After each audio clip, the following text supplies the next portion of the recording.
कमलायतलोचन लोकपते विजयी भव वेङ्कटशैलपते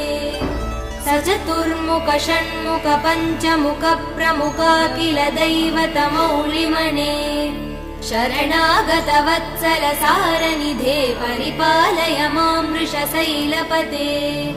अतिवेलतया तव दुर्विषहैयनुवेल कृदै प्रपराध सदैः हरितं त्वरितं वृषशैलपते परया कृपया परिपाहि हरे अधिवेङ्कटशैलमुदारमते जनताभिमतादिकदानरतात् परदेवदया गदितान् निगमै कमलादयितान् परं कलये कलवेणुरवा वसगोपवधू शतकोटिवृतात् स्मरकोटिसमात् प्रतिवल्लविकाभिमदात् सुखदात् वसुदेव